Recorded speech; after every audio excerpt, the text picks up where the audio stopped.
Step into the vibrant and electrifying streets of Seoul, the beating heart of South Korea, where our story unfolds. Amidst this bustling city, we are introduced to our protagonist, a seemingly unremarkable E-rank hunter. But don't let appearances fool you, for within this young warrior lies a spirit that defies all odds. With each mission, our hero faces imminent danger, enduring injuries that would make others crumble. Yet, it is not adrenaline or the pursuit of fame that drives him. No, his unwavering resolve stems from a selfless purpose that fuels his every step. Behind the scenes, his mother's battle against illness rages on. Medical bills relentlessly pile up, threatening to swallow them whole. And so, with no extraordinary powers to rely on, our protagonist embraces a treacherous path, the path of a hunter. In a world brimming with extraordinary abilities, he dares to stand tall, driven by an unyielding determination to protect his loved one. Join us on this gripping journey as we witness the depths of sacrifice, the boundless strength of a mother's love, and the extraordinary lengths one ordinary soul will go to in order to secure a future for those dearest to him. At a bustling construction site, an ordinary food vendor extends his well wishes to a man named Kim, who is about to embark on an upcoming raid. Suddenly, our attention is drawn to a man passionately calling Kim's name. Kim recognizes him as Park, and it becomes evident that the two share a past. Their reunion is filled with an air of nostalgia and joy as they exchange heartfelt handshakes. Curiosity piqued, Kim inquires why Park has returned, considering his prior decision to abandon the life of a hunter. In a candid revelation, Park discloses that he is expecting his second son, and the financial responsibilities of impending fatherhood have brought him back to the hunter's path. Expressing his concern, Park admits his fear that his skills may have deteriorated during his absence. He confesses to being relatively inept before and believes that his abilities have only further diminished after the break. As our focus shifts, we encounter Sung Jinwoo, our humble protagonist, who enters the construction site with a modest demeanor, greeted warmly by those around him. Through a conversation between Park and Kim, we learn that Jinwoo is regarded as the weakest hunter, consistently sustaining injuries even within the lowest-ranking E-rank dungeons. This implies that the upcoming raid they are about to undertake might be less difficult. Accustomed to such dismissive remarks, Jinwoo can only sigh in disappointment, his self-doubt lingering. Even his attempt to find solace in a cup of coffee is met with frustration as he discovers that all the coffee has been sold out. Suddenly, a piercing scream breaks the air. Joo-hee, a fellow participant in the raid, accuses Jinwoo of injuring himself again, expressing her anger at his recklessness and subsequent visit to the hospital. Jinwoo explains that his injuries were sustained within an E-rank dungeon, where, ironically, his luck turned sour as he was the sole casualty. The absence of a healer within the party, given their higher ranks and the dungeon's lower difficulty, compounded the situation. As the crowd begins to assemble near the entrance gate to the dungeon, a figure stands out amongst them, Mr. Song Cheol. He is the highest-ranked individual present. Despite acknowledging his potential lack of qualification, Song boldly declares his desire to lead the raid, seeking any objections from the gathering. In an overwhelming display of trust, those assembled shower Song with praise and support, voicing their unanimous approval of his leadership. Clearly, Song has earned their trust. People start to make their way through the gate, venturing into the mysterious depths of the dungeon. Determined, Jinwoo prepares himself to enter, quietly vowing to give his best. Outside the dungeon gate, two individuals in blue uniforms engage in a conversation filled with curiosity and concern. They discuss our protagonist, who is renowned as the weakest E-rank hunter. The first man expresses his deep regret at not being able to offer him a cup of coffee before his dangerous venture into the dungeon. Their conversation takes an intriguing turn as they contemplate the dungeon's level, which turns out to be a modest D rank. Astonishment colors their words as they discuss Jinwoo's consistent injuries after every dungeon expedition. This revelation ignites a flicker of worry within them, compelling them to seek answers. They reveal that Jinwoo has never emerged unscathed from any dungeon he has explored. This revelation adds depth to their conversation, highlighting the undeniable courage and resilience Jinwoo possesses.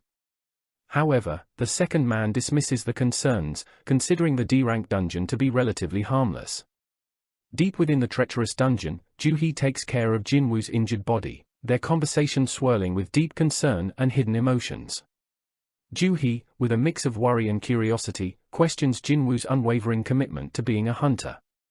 She warns him of the imminent danger that could befall him if he continues down this path.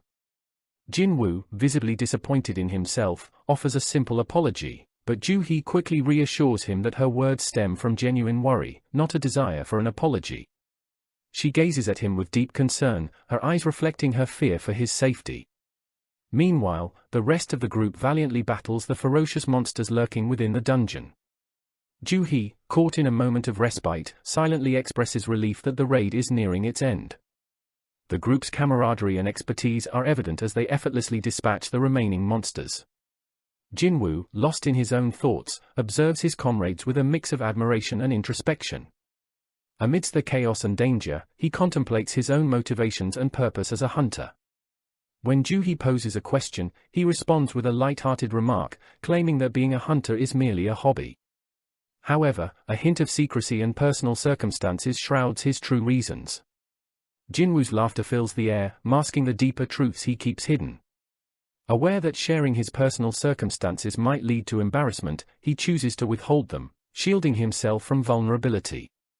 Joo-hee, visibly angered by Jinwoo's laughter, raises her voice and shouts at him, reminding him of the fragility of his wounds. Her frustration stems from a place of genuine concern, as she desperately tries to protect him from further harm. Song explains the intriguing reward system. Defeating magical beasts grants hunters valuable essence stones, with even a C-rank beast stone being worth 10 million won, approximate $8,000. However, Jinwoo feels disheartened knowing he's far from being able to face such powerful creatures. Jinwoo's disappointment is evident as he stares at his meager E-rank essence stone, earned from his participation in a raid. He contemplates the unfairness of risking his life for such a paltry reward, questioning the worth of his efforts. The prospect of progressing at this rate seems daunting to him. Amidst the disappointment, a man suddenly calls everyone's attention to another entrance nearby. It turns out to be a double dungeon, a rare occurrence that surprises Song. He casts a fire spell, illuminating the cave and revealing a long corridor. Song shares vital information with the group, revealing that the dungeon's gate will only close once they defeat the boss lurking within. Realizing the potential value of claiming the boss's spoils for themselves, Song proposes bypassing the usual protocol of reporting to the association and instead dealing with the boss independently. However, he acknowledges the potential danger and suggests a democratic decision-making process. Everyone looks at each other, uncertain about how to proceed. The fate of their potential profits hangs in the balance as they contemplate the risks involved. Song suggests a vote among the 17 hunters present. Both Park and Kim take the first vote for going in. Some people vote for and some are against it. Joo-hee with a sad and concerned expression votes against it. A point is reached where there are 8 votes to go and 8 votes to stay. The final vote is in the hands of Jinwoo. As Jinwoo considers his circumstances and his bedridden mother, he finds the inner strength and courage to take a step into the unknown. And votes to go. In the depths of a perilous dungeon, the tension among the group reaches its peak. The first man expresses concern about venturing too deep, questioning the wisdom of their journey. As the second man asks how long they've been walking, the third man reveals that they've already spent 40 minutes within the treacherous labyrinth. Their time is limited, as they know the gate will close 1 hour after the boss is defeated, leaving them with only 20 minutes to make their way back. Amidst this uncertainty, Jinwoo breaks the silence with an apology. Intrigued, Joo-hee asks what he's sorry for, prompting Jinwoo to reveal that he voted for them to enter the dungeon, potentially forcing Joo-hee into this dangerous situation. Joo-hee reassures Jinwoo, claiming to be okay and telling him not to worry. But her anger becomes palpable as she admits that she's actually far from okay. In a fit of frustration, she scolds Jinwoo, highlighting the severity of his injuries and the reckless nature of his decisions. She questions how he could agree to embark on this perilous journey and sarcastically asks if he hurt his head as well. Overwhelmed with guilt, Jinwoo realizes that he owes his safety to Joo-hee, who happens to be a skilled B-rank healer. He silently acknowledges her importance in his well-being, feeling indebted to her for saving him countless times. When Joo-hee asks if he's truly sorry, Jinwoo sincerely responds with a resounding yes. Exhaling as if content with his answer, Joo-hee proposes that Jinwoo treats her to a meal sometime as a way of making amends. Caught off guard, Jinwoo stumbles over his words but assures her that he would never decline such an offer. The atmosphere lightens as their conversation takes a light-hearted turn, albeit amidst the danger surrounding them. However, their attention quickly shifts as someone announces the discovery of the boss's lair. Curiosity and apprehension fill the air as they encounter a room with a mysterious door, a unique occurrence for them. The group senses the impending danger lurking within, and a discussion ensues about the risks involved. Song, an experienced and aggressive C-rank hunter, presents an enticing proposition. He suggests that they could be the first to discover this new dungeon, encouraging those who wish to leave to do so while declaring his determination to enter alone if necessary. The group considers Song's impressive track record and expertise, aware of his high rank within their ranks. The anticipation builds as the group stands at the precipice of a crucial decision. Their fate hangs in the balance as they weigh the potential rewards and dangers that lie within the boss's lair. The allure of being pioneers in this unexplored domain propels them forward, setting the stage for an exhilarating clash with the unknown. Within the depths of the mysterious dungeon, the group of adventurers, guided by their trust in Song, presses forward. The conversation turns to Song's potential for belonging to prestigious guilds if he were younger, emphasizing the confidence they have placed in him. As anticipation builds, the door rumbles and gradually opens, revealing a path into the unknown. Excitement fills the air as they enter the boss room, their arrival marked by the sudden illumination of torches with ethereal blue flames. The room bathes in an otherworldly glow, casting an eerie ambience. Energized by the sight, someone suggests splitting up to explore the area, uncovering the secrets that lie within. As they venture deeper, the group is captivated by the sight of numerous stone statues, each holding different objects, including instruments, creating an atmosphere tinged with a sense of foreboding. Amidst the awe, Jinwoo's instincts kick in, as he can't shake the feeling of being watched. His comment is met with a mix of dismissiveness and fascination from the others. Their attention is drawn to one particular massive statue, prompting Jinwoo to question if it could be the boss. However, the notion is quickly dismissed, as they perceive it to be nothing more than a stationary figure. Yet, a feeling of unease pervades the room, and Jinwoo's curiosity intensifies. Song, ever observant, notices peculiar symbols on the floor, leading to the discovery of a divination circle.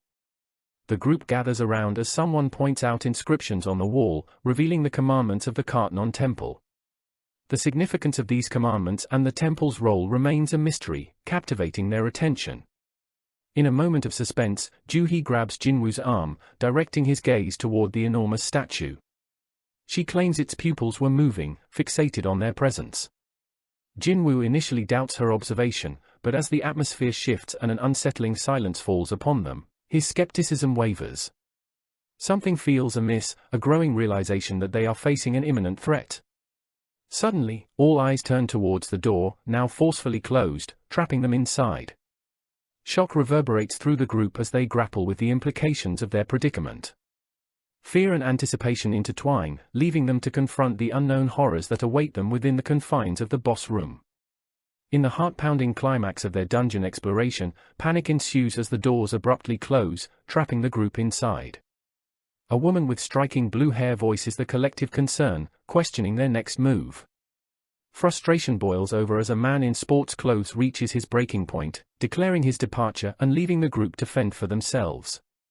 However, the situation takes a terrifying turn as Song, filled with shock, desperately shouts at the man to stop touching the door handle. A heavy sound reverberates through the room, followed by a swift and lethal strike from a statue, cleanly decapitating the defiant man. The statue then forcefully slams its weapon on the floor, freezing in place. The realization dawns upon them. The statues they assume to be lifeless ornaments have sprung to life, posing a grave threat. Park, overwhelmed with fear, stammers in disbelief, questioning the necessity of facing these animate statues in combat. Jinwoo, his face a mix of shock and despair, recalls Joo-hee's earlier observation about the moving eyes of the statues. His mind races, replaying the moment in his thoughts. As he turns to face the statue, he is met with its gaze fixated on him. A sense of dread fills the room as the group realizes the severity of their situation. Their hopes of a straightforward exploration have shattered, replaced by the grim reality of a life-and-death struggle against these menacing statues. Jinwoo, caught in a moment of awe and trepidation, can only utter an exclamation of realization and despair, knowing that the true test lies ahead. The group questions the need to fight these seemingly impossible foes. Jinwoo ponders the strength of a fellow hunter who was defeated by a single blow.